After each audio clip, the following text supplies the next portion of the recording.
সুকান্ত ভট্টাচার্যের একটি মোরগের কাহিনী।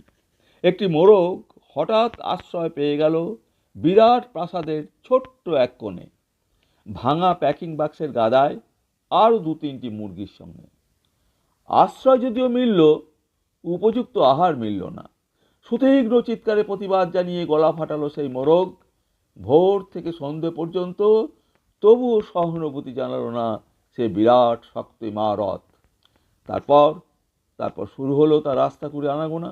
আশ্চর্য, সেখানে প্রতিদিন মিলতে লাগলো ফেলে দেওয়া ভাত রুটির চমৎকার প্রচুর খাবার। তারপর এক সময় আস্থা করেও এলো অংশীদার, ময়লা ছেঁড়া ন্যাকড়া পড়া 2-3টে মানুষ। কাজেই দুর্বলতর মোরগের খাবার গেল বন্ধ হয়ে। খাবার খাবার খাবার, খানিকটা খাবার। অসহায় মোরগ খাবারের সন্ধানে বারবার চেষ্টা করলো প্রাসাদে ঢুকতে। প্রত্যেকবারই তারা খেলো প্রচণ্ড। ছোট্ট মোরগ ঘাড় উঁচু করে স্বপ্ন দেখে প্রাসাদের ভিতর রাশি রাশি খাবার। তারপর সত্যিই সে একদিন প্রাসাদে ঢুকতে পেল। একেবারে সোজা চলে এলো ধপধপে সাদা দামি কাপড়ে ঢাকা খাবার টেবিলে।